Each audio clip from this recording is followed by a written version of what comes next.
The White Bear Micropub on Southbourne Grove is a proud supporter of AFC Bournemouth and sponsor of all departments. Head to the Bear for real ales, locally produced food and plenty of good conversations about the cherries. Check out www.thewhitebear.co.uk. Here come the cherries and we're heading for the top of the tree.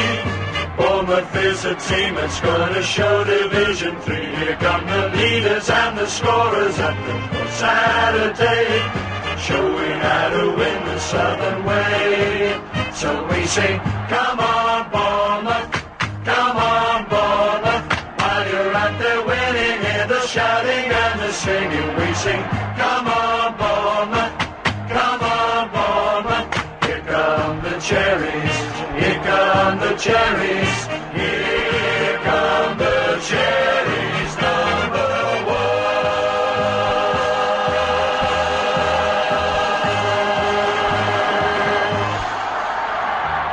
Hello and welcome to All Departments. Our beloved Cherries lost for the fifth time in a row in recent years to a barely recognisable Liverpool side early on Sunday afternoon. Here to reflect on a missed opportunity at Dean Court is Damien Hill. Damien, how are you? I'm fine, thank you, and thanks for inviting me back on. Always a pleasure. Now, I hope we were going to get something against Liverpool today after failing in the previous four attempts in recent years, but it wasn't to be, was it? It wasn't, and when they first announced the team lineups, it was I felt a bit positive. We had a very attacking side, I thought, to start with, and it certainly wasn't their first 11, but still a strong 11. But I thought it was there for the taking today. Yeah, he played just one player, Firmino, who started against Dortmund, and the goalie Danny Ward was given his debut. Is it Conor Randall, the defender? Yeah. Number 56 was his first start, I think. Yeah, and I, like you, thought perhaps they were there for the taking today, but wasn't to be, as I said. We brought Junior Stanislas back in. Lewis Grabban dropped on to the bench. Callum Wilson, I guess no one probably really thought he was going to start the game, but I certainly had a small bit of hope that he might actually start, but I don't think he's quite ready yet. But we certainly didn't shy away in terms of our team selection from trying to win the game. We kind of went 4-4-1-1, didn't we? We did, yeah. I'm not sure if that's Junior Stanislas' best position, just behind Josh King. I think he's more of the left winger, but then you've got to say, well, can Maxi Pradle play in number 10 role, if you know what I mean? Before the kick-off, we had the laying of the wreath in memory of the victims of the Hillsborough disaster, which was 27 years ago on the 15th, a couple of days ago. Tommy Elphick and Lucas took that over to the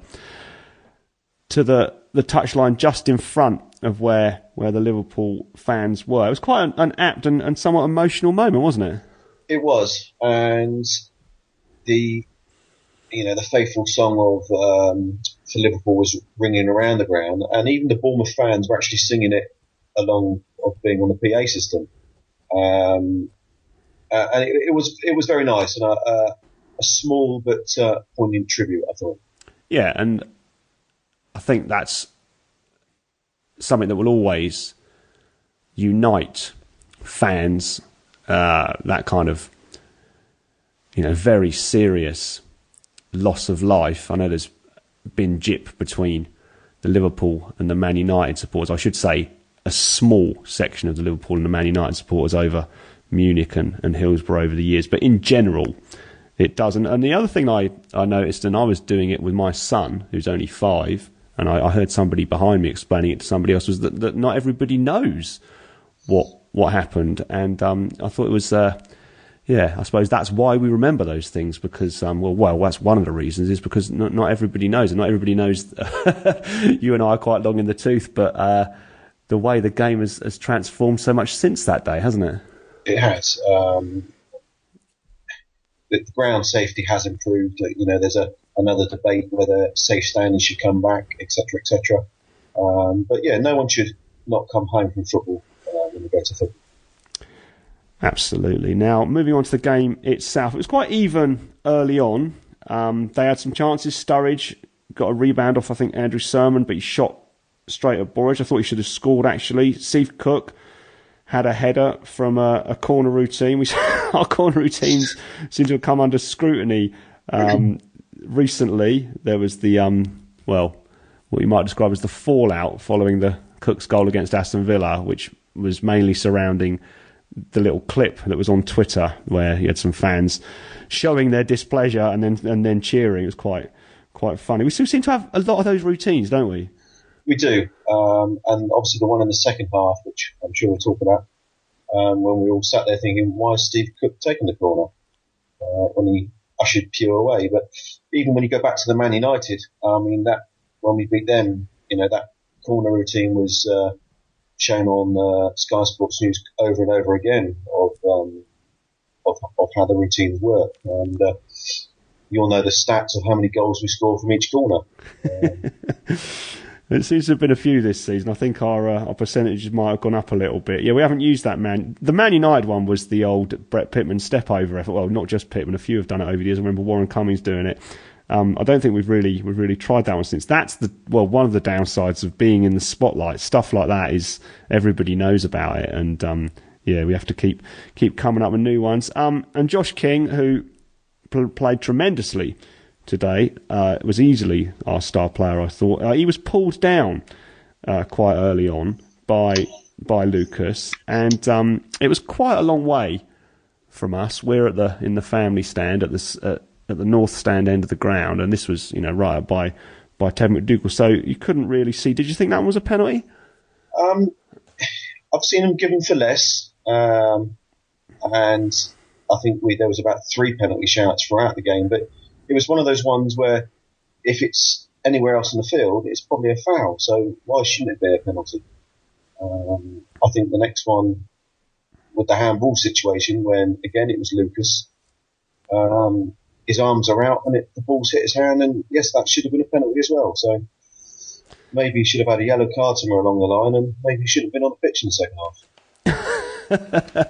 Yeah, it's funny how those. Am I clutching at straws here? No, not really. I mean, those are important moments. If we'd have got a penalty, then we'd have been ahead, or hopefully we would have been ahead in the game, and therefore we'd have had a chance to win it, or certainly to get something out of it. But it wasn't to be. I mean, overall, we probably didn't deserve to win. I certainly would have complained if we had, but those can be big moments in games, and we didn't have much luck with those decisions. I mean, there was up to 4 claims for penalties today. None of them were stone wallers, as they call them on the television, but like you said, most of them you've seen given from time to time. Anyway, Tommy Elphick back in the team. He was playing last week. This is the first time that I've seen him. I wasn't at Villa Park since he played against Everton in the FA Cup, and he seen him lead the team out, and he did the old goalpost routine, which I always refer to because I really like it. I really miss it when it's not there. He had a header from a Matt Ritchie free kick, but who played really well, I thought, their goalie Ward. It's sort of straightforward save. And then Boris made a couple of saves from Ojo and Randall. He made a great reaction stop from Sturridge after the ball bounced off Sturridge's knees from Cook. But then, as the half wore on, and I think we might have commented this at half time, you and I, when we spoke, Liverpool just looked stronger, and they looked less error prone. We seemed to make a lot of unforced errors, giving the ball away, losing possessions, passes falling short, and it wasn't against Man City and Tottenham. I was probably more on they were just the better team side of the fence. Liverpool were a better team on the day today against us in terms of the way they play, but I thought we, in some ways, were the authors of our own downfall with some careless play, weren't we? We were. These last few weeks, you mentioned the Tottenham and the Man City. Our passing hasn't been the best, and I'm sure Eddie in training has been trying to resolve that. But going back to the first goal, which was scored by Liverpool, if we'd have got our first goal with a penalty, again, the games against Arsenal, Tottenham, Man City, where they've scored another goal very quickly, where they're always on the back foot. So games like this where we need to score that first goal against, like Chelsea, where we beat them 1-0, I think if we get in there first, Man United beat them 2-0, I think we've got a better chance against the bigger club, shall we say. Yeah, I think, it's an obvious thing to say. The first goal is all important, and unfortunately they got 2 just before half-time. And both of these would be the kind of thing, were he still on the television, that would be, Alan Hansen would be having a field day, because the first one, Liverpool played the ball around quite nicely from a throw-in.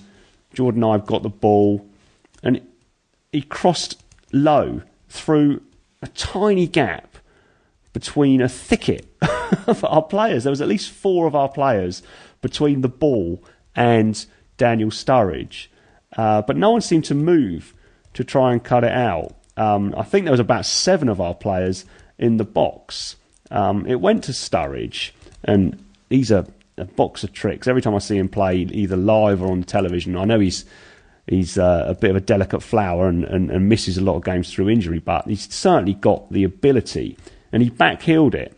And even the back heel went through 3 of our players. I had a close look on the little clip I saw on the internet. It was Sermon, Cook and Elphick. And then Boris stretched to make quite a good save, but... It was a good save, yes. And it just... but unfortunately, Firmino was right there, and he pounced to score, and he'd been let go by Charlie Daniels. But Firmino came into the box late. Daniels did pick him up briefly, but then, inexplicably, or at least inexplicably from watching it, Daniels went towards the ball, took a step towards the ball when Sturridge had it, despite the fact Sturridge had at least 3 players around him, plus Boris, on the goal line. That let Firmino loose in behind Daniels, and then he just had to tap it in after that. So, I think I've described a litany of errors there, but we should have defended that better, shouldn't we? It was, yeah. Sometimes our defending has left us wanting in places, but it was poor defending, and Boric could he be a bit stronger and palmed away a little bit further. I'm not going to blame him, but yeah, come through, like say 5, 6 of our players, and then we just couldn't pick up the rebounds and anything today. No. Whether it would be our attacks, their attacks, the ball just didn't fall for us. So yeah, it was poor. Yeah, I looked at Boris making the save, and I thought the same thing. What did he do? Did he push it far enough wide? But he was unlucky, really, because he was pushing it sideways away from the goal, but Firmino was right there. He just pounced immediately, and he'd been let go, like I said, by Charlie Daniels. So had Firmino not been so close to the goal, or had Daniels been able to get between Firmino and the ball, then it may not have reached Firmino, and they wouldn't have scored. But they did, unfortunately. And this then, not long after that, came the second goal. But between those two, the first and the second goals, which effectively won Liverpool the game, we had that second penalty appeal. And that was when the ball hit Lucas on the hand. And he... It was one of those where the entire ground, or the entire home support in the ground, shouts handball at exactly the same time. And even though it was down the other end, I had quite a good view of this one. Well, Lucas's arm wasn't right up, but it was up, and the ball hit it on the way through. The whole debate, which seems to have got a little bit more lively in recent months about what does and does not constitute handball in the box. And that, like you said about the other offence Lucas committed earlier, if it's handball in the box, outside of the box, then it's handball in the box. If it's a foul outside the box, then it's a foul in the box. But everybody knows that it doesn't work like that, because these little psychological, subconscious bits of different weight are given to, is it really worth giving a penalty for? Although I would give a free kick for it. And you couldn't look inside a referee's mind and actually see those thoughts taking place. But everybody knows that's how it works. But, I mean, do you think that was one where it was ball to hand, or was it handball? I'm going to say it was handball. From where, I sit 2 seats next to you, and from where I sat, it has to be handball. I've not seen the replays yet. Whether this then is one thing where it gets to another debate where you have, video replays where you can challenge the decision. Whether that's a good idea, I don't know. But yeah, my first impression was it was definitely, it was handball. It struck his hand. His arms weren't by his side, so it ticked all the boxes for me. Yeah, if we were discussing this and it had been awarded, we'd probably be saying, well, you put your hand on the ball in the box, it's away from your body, that's a penalty. We'd probably also be thanking our lucky stars and appreciating that we had the luck that the ref was prepared to give it on that occasion. But that was in a sort of separate reality that doesn't exist, unfortunately, because he didn't give it. And that would have brought us back in the game, and then we probably would have gone in at 1-1, and it might have been a different game. But unfortunately, as you said earlier, we have on too many occasions. In fact, somebody posted on the Vitals forum this evening that they think it's happened in 10 games this season that we've conceded a second goal quickly after conceding the first goal. And the guy on Vitals, I can't remember who it was, said that the stat he gave was within 10 minutes, the goals of each other. And there have been a few times when they've been closer. And we fold in those situations a little bit too easily, or we have done this year, which has been unusual compared to recent years, but does remind me of the way that in the old days before we had this dramatic rise up the league, we used to fold in games, particularly away from home, and give away goals and just be on the back of bad performances and teams dominating us and just making hay from the way that we didn't necessarily have the confidence and the ability to steady the ship after conceding one goal. And we need to cut that out next year, don't we? We do. It's games where, a 1-0, 2-0, if it's 1-0, you've still got a chance. But when you're trying to come back from 2-0 down, it makes it a lot tougher. Yes, it looks like we're safe. Mathematically, it's almost done. But games where you start throwing it away, it's going to be tough again next year. We've only just scraped across the line, if you want to say. The teams below us have been woeful. Yes, we have been better, and we should have maybe picked up other points in other games. But defending, are we going to get another defender come in? Is it a place where we need to strengthen? And I'll probably say, yes, we do as well. Yeah, I think there's certainly going to be some transfer activity, and most people would point to the defence. Of course, we've got Tyrone Mings to come in, although Charlie Daniels until recently has had a tremendous season. And we've still got Bailey Cargill waiting in the wings, although he's injured at the moment. But yeah, I'd expect there to be at least one defender signed, and I'd also expect there to be a quality central midfielder to come into the squad as well. And I can see maybe one or two players that have been with us for quite a long time going out. But onto the goal that was scored, and we talked about the fact that we conceded quickly after conceding the first one. This was another goal which, as supporters of the team that have conceded the goal, you can unpick and say this shouldn't have happened, we shouldn't have done this, what on earth are we doing? It began with Matt Ritchie clattering Jordan Ibe from behind to give away a free kick. I mean, that was totally unnecessary, especially in that part of the pitch, wasn't it? It was. It was a silly foul in that part of the field. At this level, you just can't give it away. You've only got to look at like Poyet when he scored a free kick in that situation up the other end against us. Anything around the box, when you've got world-class players, you can't give them the opportunity to have a set piece. And unfortunately, we did give him the opportunity, and I took it himself. He floated in, quite a slow cross. It wasn't struck with a great deal of venom, but Daniel Sturridge, who, as I said earlier, I think is a great player when he's fit, but not necessarily known for his headers, more is the magic with his left foot.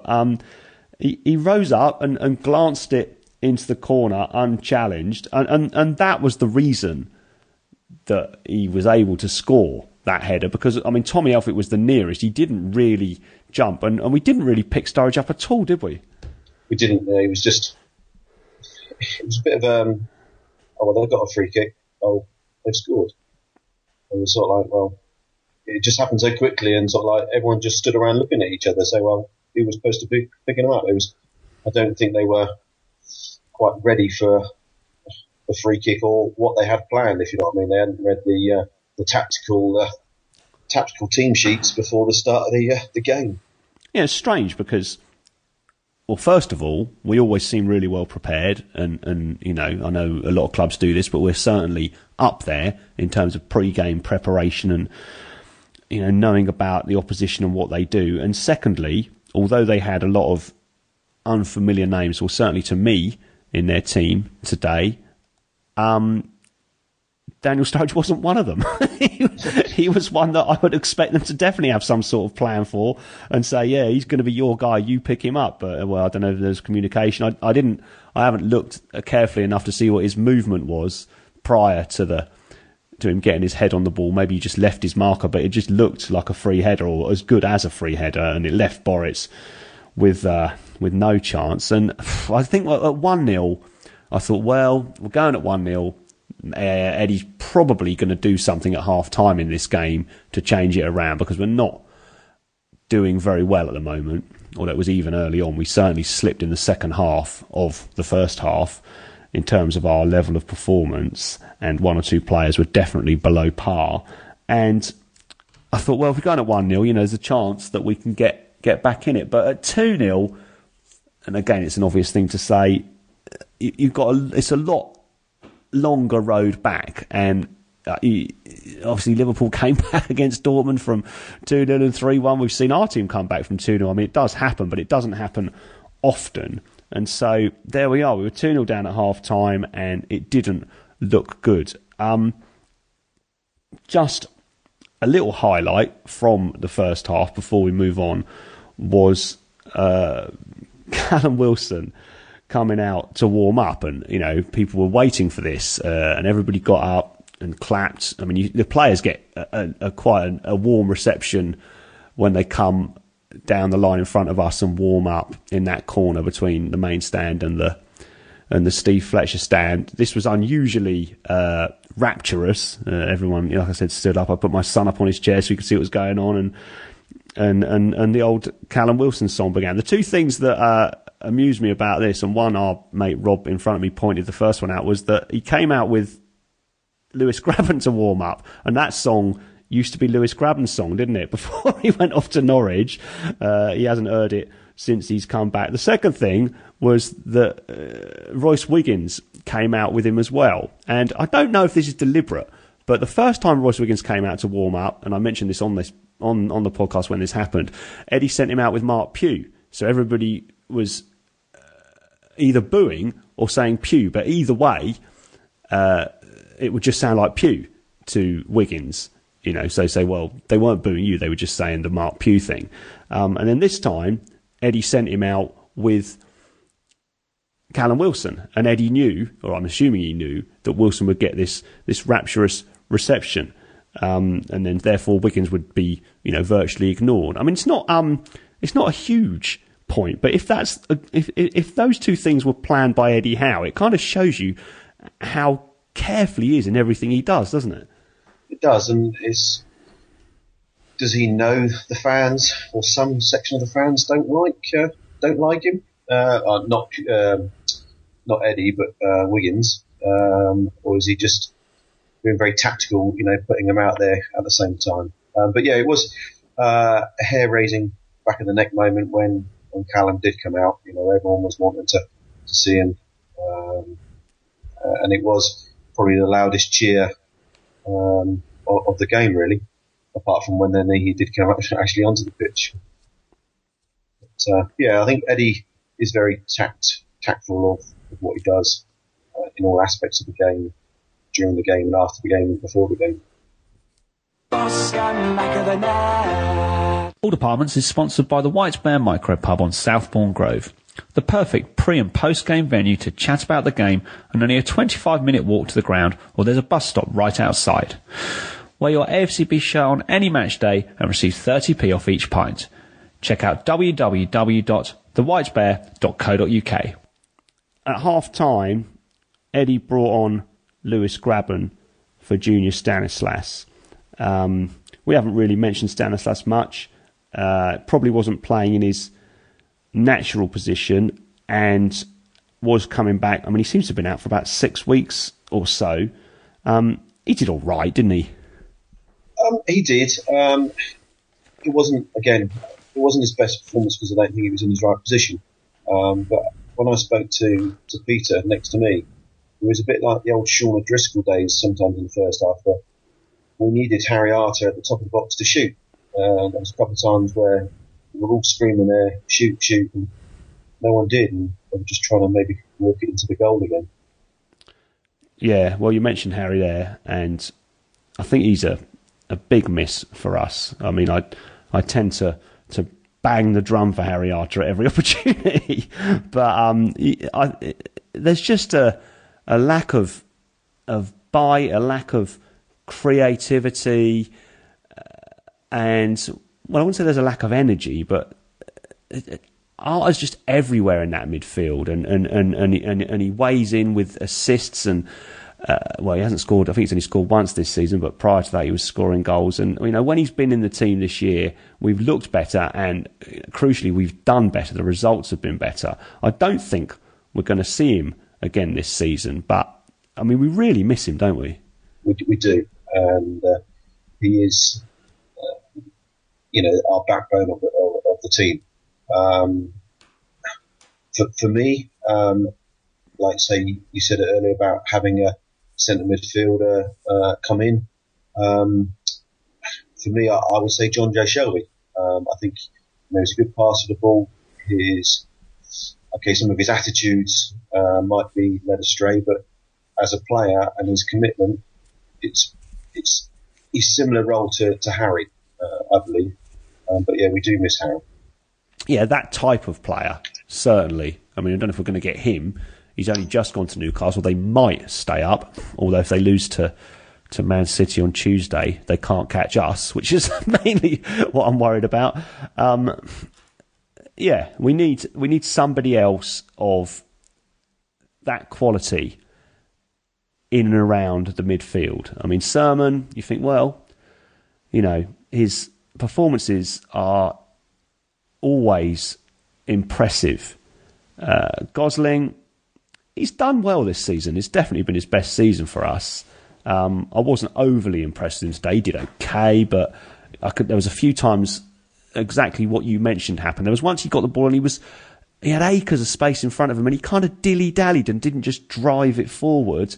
And then the others in contention, Sean McDonald, Eunan O'Kane, well, I mean, I think they've both done brilliant for us over the years, but I don't think they're going to be able to step up to the level that we need to progress. So we certainly need, I think probably from most fans' point of view, at least one player who is going to be able to perform at the level that Arter does. And like you say, somebody like the level of somebody like John Joe Shelby or Gylfi Sigurdsson in our midfield, whether they come from another club in this country. I mean, he's been looking at Lewis Cook, and he's still going to watch Leeds anyhow, isn't he? Yeah. And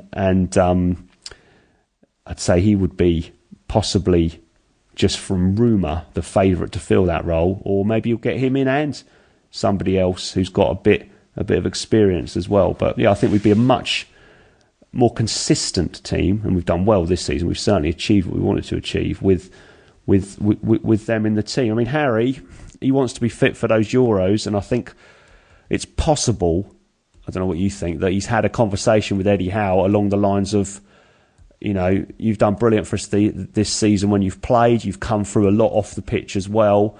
I know that you really want to go to those Euros, and it might be your only chance to just get yourself fit for those. Do you think anything like that could have happened? It could, and maybe, you know, he might get the last 2 games just to get him back on the pitch so he can put himself in the shop window again. He might have had a call and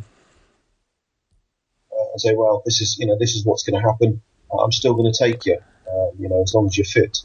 You know, as long as you can get into that 24-man team, is it 25-man team? Yeah, I think he's good enough to go. I'd say for us, if he doesn't, I'd be almost pleased, because then he can make sure he stays fit over the summer and he's ready to go for next season. Because we didn't have him at the start of the season anyway, did we? No, I think he's only played 20 or around 20 league games this year. I couldn't name them, but I certainly think if you looked at the results across those 20 games compared to the other games that we played this season, I would suspect that our points tally, our average points per game, would be higher in the games he was playing in than the ones that he didn't play. And yeah, it's a funny one about the Euro. Like you said, in a way, you think, well, he doesn't go, then he'll be fit for us at the start of the season, no risk of injury. On the other hand, I'd love to see him playing over there in that tournament and all that kind of thing. So I guess time will tell. The second half itself, we got off to a bit of a slow start. We did improve in the second half, but not straight away. We couldn't get the ball at first, and we almost conceded the third goal. Sturridge was played in by Joe Allen, who was, I think, even in his appearance, he's trying to look more and more like Pirlo, but he's a little bit too short and not quite as svelte, I don't think. Anyway, he lofted a ball past. Allen played the ball into Sturridge, who lofted the ball past Boris, kind of across him, and I thought it was in. The Liverpool fans were already celebrating, but it just went past the post, didn't it? It is, and he fell to his knees and he hung his head in shame. But yeah, that was I haven't seen it again replay yet, but yeah, that was a bad miss for a person of his ability, shall we say? But yeah, it was a very slow start, and you know, there's within the first 2 minutes, you know, we're defending the corner again. But yeah, it was the changes he made at half time, bringing Graben on for Stanislas was hopefully going to help us, but it certainly was the first 10 minutes of, well, is it going to be more of the same of the first half? Yeah, Grabs did well, I thought, and he's another one I always sing the praises of in a kind of contrary way to some other people's opinions of him. But the real improvement, I thought, came when Mark Pugh came on for Max Gradle. And Maxi, I mean, everybody loves him, and he did brilliant at first when he came back, but he's sort of run out of steam the last few games, hasn't he? He has, and he hasn't been given Daniels much cover either. We spoke about Daniels hasn't had some very good games recently, and I think that might be because Maxi's not having a good game in front of him. Daniels, you know, has been left wanting a few times and getting beat by the defenders. You know, he's getting doubled up on. But yeah, Maxi, it wasn't definitely Maxi's day today, and I would have maybe changed him at half time as well. But yeah, when Pugh come on, getting that ball, getting the crosses in, and we did look at a different team, and there was enthusiasm about it. Daniels was getting down the wing as well, and it seemed to be pushing them back a bit more. But yeah, yourself like me, Graben, I thought he'd done very well today. Even having a couple of efforts on goal as well, which one was very well saved by Ward. Yeah, we just looked more energetic. The game was played more in their half. I mean, obviously they had a 2-0 cushion, but I didn't, well, certainly not as much as against Tottenham and against City. I didn't think they were thinking the game was won at that point, particularly when you've got a lot of players coming into the team who don't play that many first-team games. They want to impress throughout. They don't think, well, we can take our foot off the gas now. We've got a big game coming up against Everton in midweek, because they're probably not going to be playing in that one. So they perhaps relaxed 1 or 2%, but certainly not significantly. But we just looked more, like I said, more energetic. We looked stronger. We attacked more, and we just came forward. Well, I wouldn't say in waves, but certainly a lot more than we had at any other time in the game. And that, of course, gets the crowd up as well, and the atmosphere is a little bit more lively, and it just seems to give everybody a lift. And after that, although we did have 1 or 2 close shaves, I mean, Sturridge, again, he hit the bar at one point, which was obviously a let-off for us, but we were the dominant team, and a few things happened. Kolo Touré, who every time I see him, he looks like he's put on another stone, trying to get up to the size of his brother. He became the pantomime villain in the second half, didn't he? He did that thing where the ball went out for a throw-in or something, and he he went down on the ground like the proverbial sack of spuds and rolled around a bit, and then I think he was hoping the ball would be thrown back to Ward, we'd give it back to them, and we didn't, and so he just leapt up to his feet and played on, and the crowd went mad, didn't they?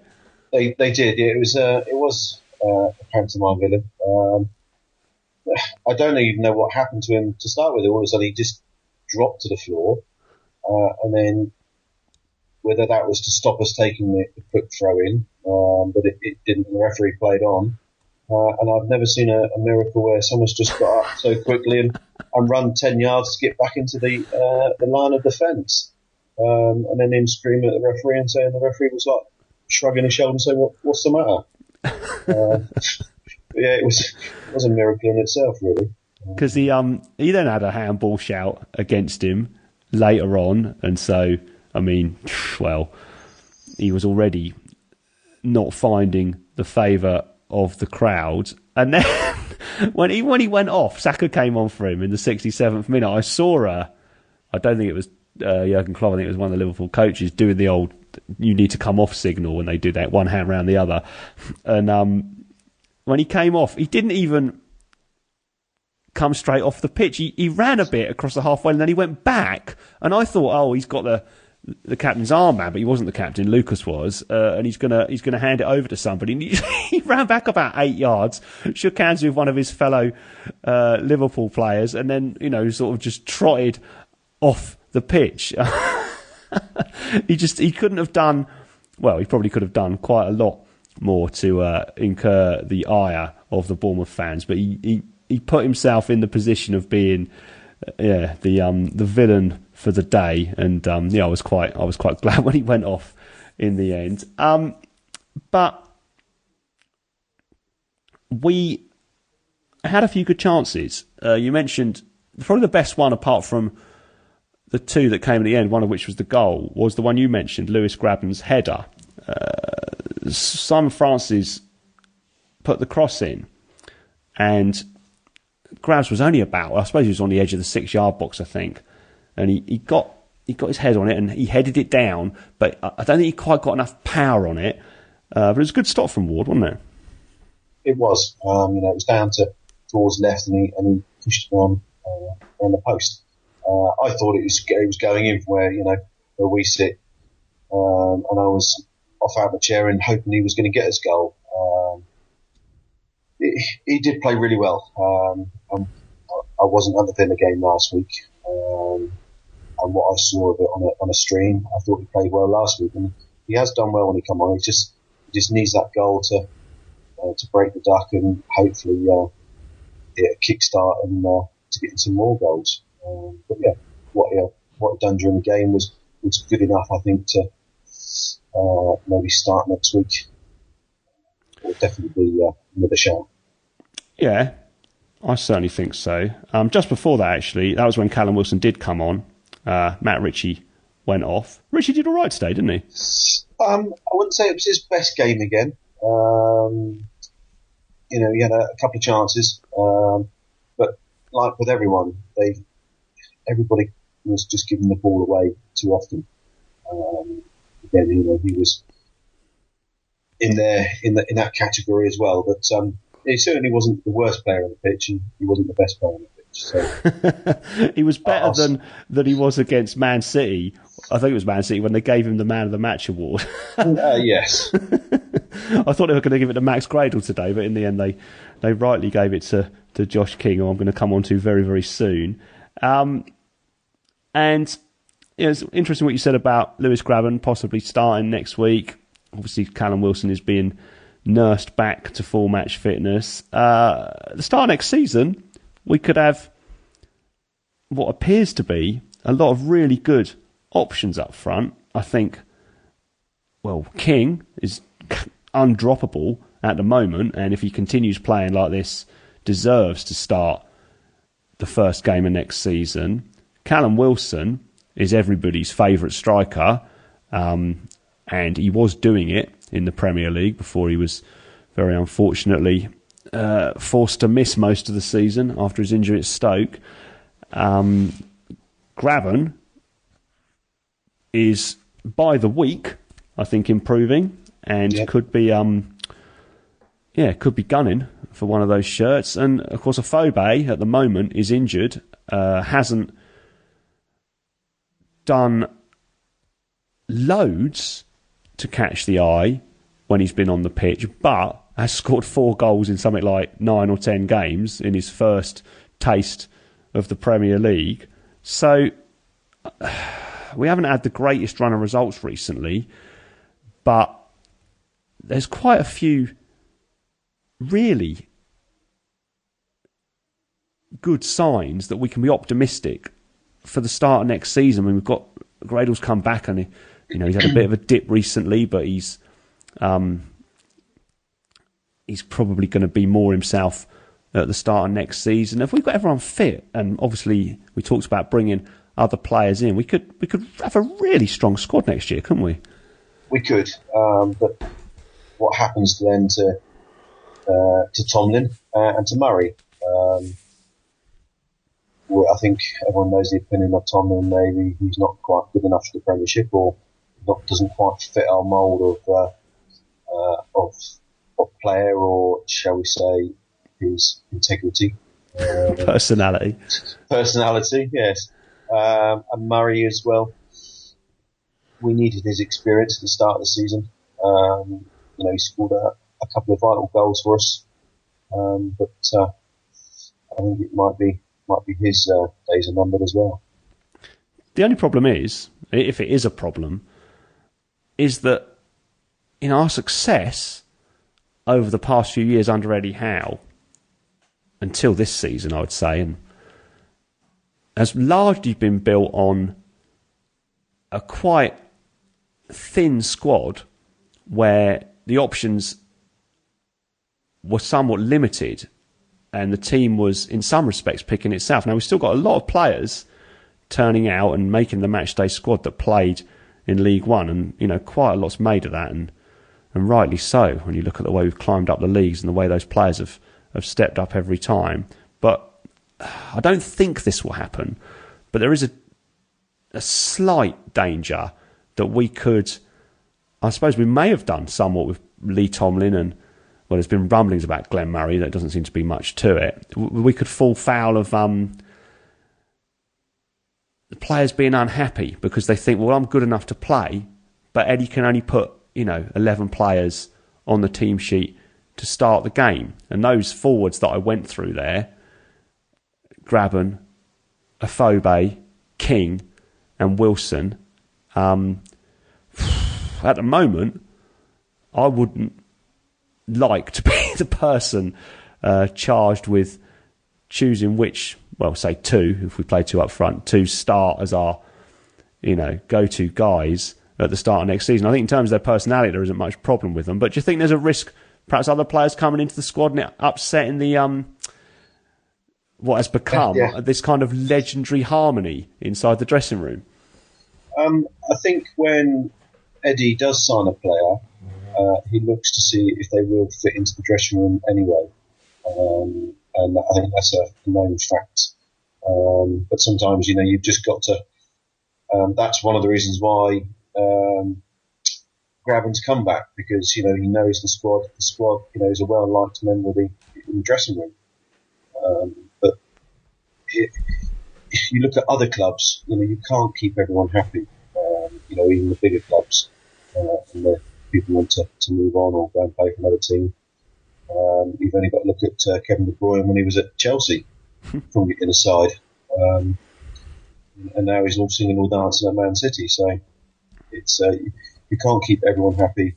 And some people will leave, and people coming in, yes, they have to fit the, shall we say, AFC Bournemouth mould. But yeah, it's difficult. Not everyone can to fit the mould, and you have to mould them to the club. You can't do that in one season. Sometimes it takes a little bit longer. Yeah, and it's also difficult to predict that. I mean, Eddie seems to have largely got it right. I'm talking about the off-the-pitch stuff, the personalities of the players, and maintained the positivity in the squad. But you don't know for sure if somebody's face is going to fit, or if somebody is going to show a side of themselves that hasn't previously been picked up on. I mean, I'm sort of thinking of Lee Tomlin here, although I get the feeling his past may have been slightly checkered.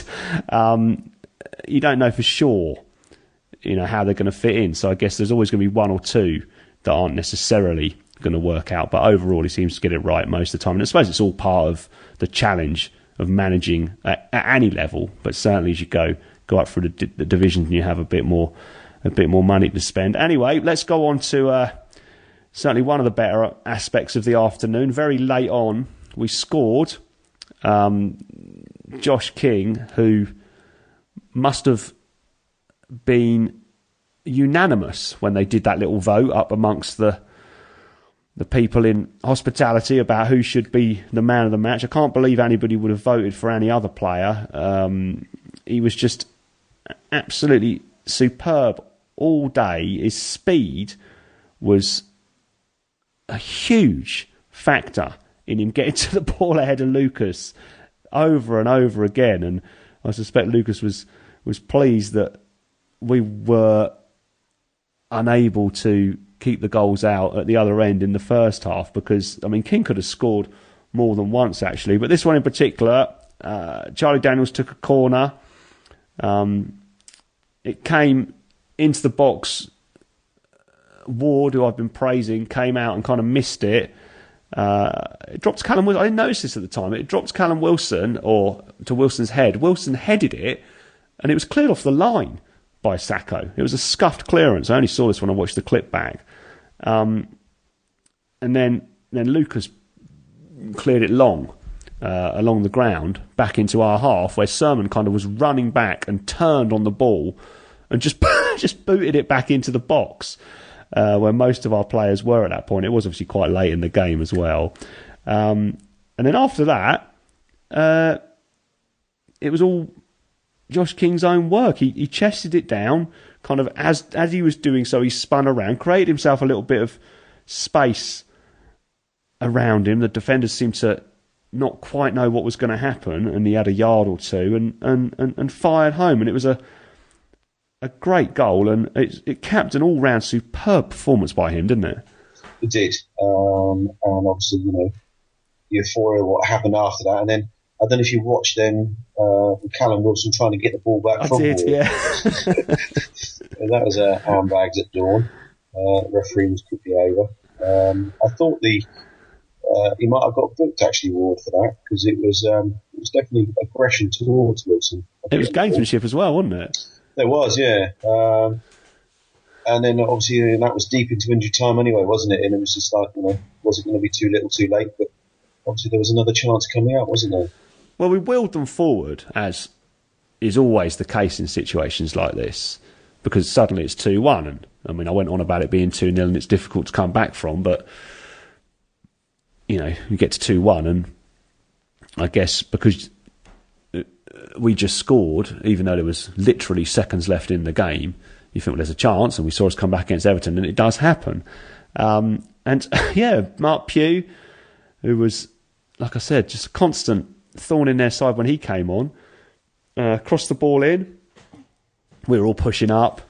And Steve Cook, who loves a goal, as we know, he just headed over. It was just a shame the ball was just a bit too high for him to really get above it and head it down, and it just bounced on the roof of the net, didn't it?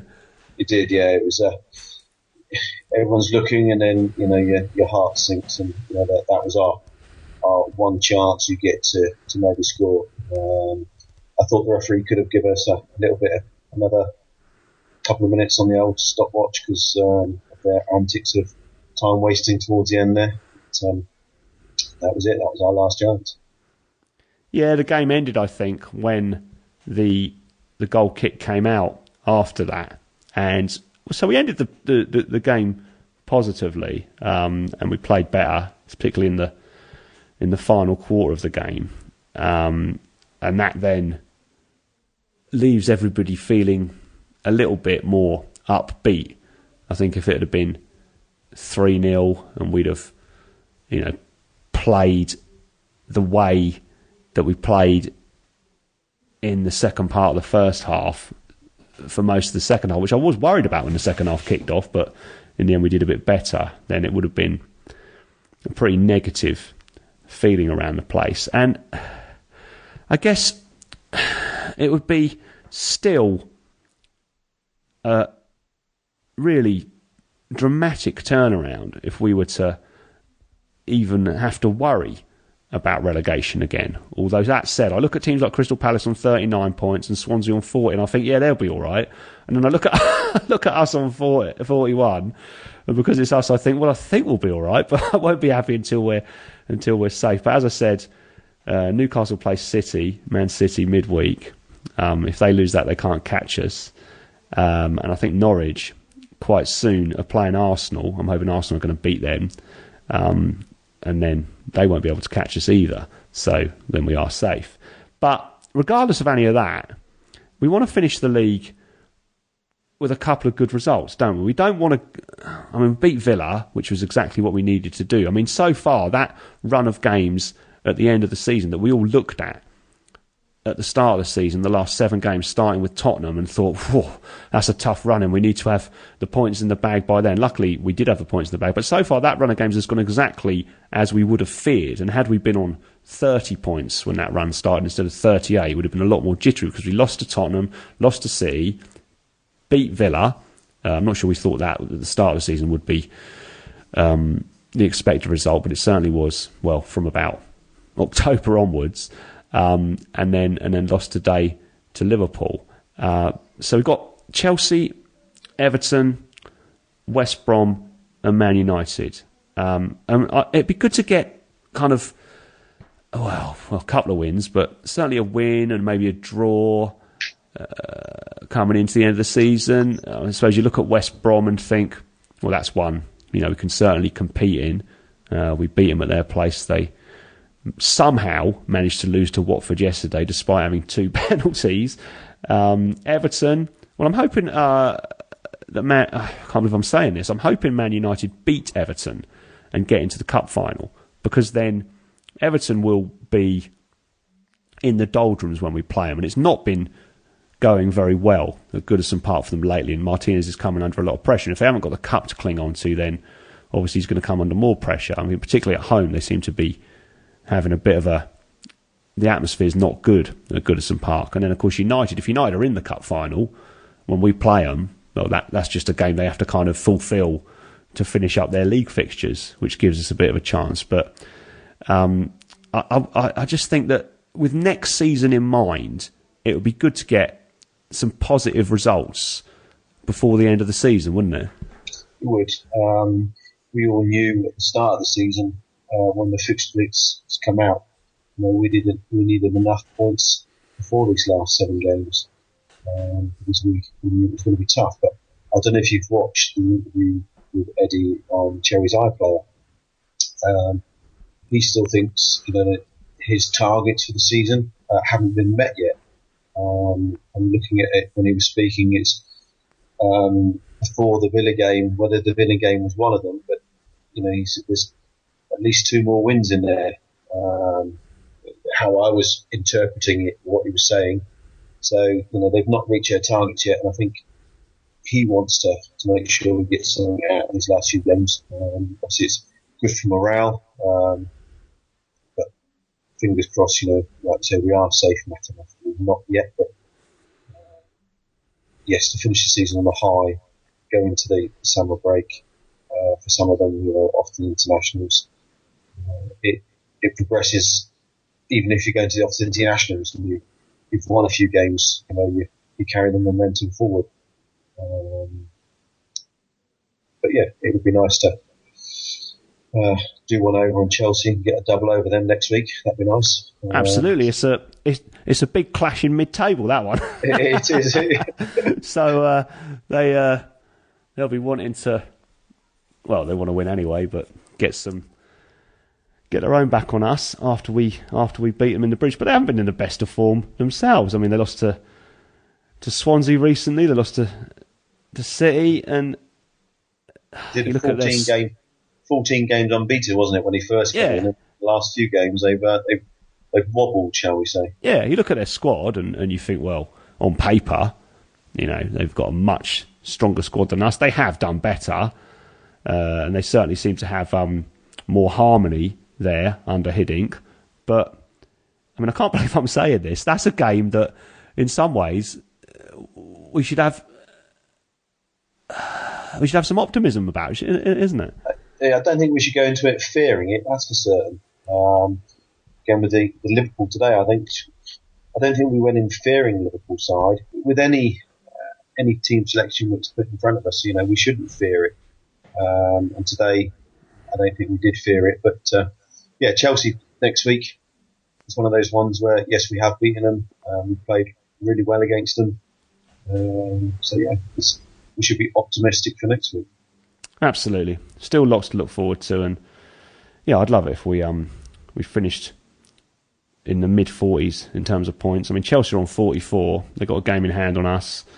Watford have just gone above us on goal difference, but they've now got a game in hand on us. So you just look at those clubs around you, and this is probably the sort of thing that's being targeted in Eddie Howe's mind as well, and think, well, it'd be good to finish above them. I'd love to. I'd love to finish above Chelsea. I'd also love to finish above Watford. So there's always little targets that we can set. But anyway, I think we'll be saying this every week on the podcast now. The main target for the season has been met, and I guess everything else is in some ways academic. But it's been a great season. I know you've followed the team far and wide, and you and I will be travelling up to United on the last game of the season. So I'm really looking forward to that. But thanks ever so much for coming on the show, Damien. It was a bit of a quick turnaround. I normally have at least 24 hours between the end of the game and the podcast, but we had to do it quickly tonight for various reasons. So thanks ever so much for sparing the time. Thanks for inviting me. Cheers, mate. Always great stuff from Damien. I forgot to ask him if he had any money on us losing this time out, but regardless of his gambling habits, I know for a fact that he bleeds red and black. Chelsea come to court next Saturday looking for revenge after our win at the Bridge in December, so let's hope they get nothing of the sort. So the Cherries in all departments, and goodbye. The White Bear Micropub on Southbourne Grove is a proud supporter of AFC Bournemouth and sponsor of all departments. Head to the Bear for real ales, locally produced food, and plenty of good conversations about the Cherries.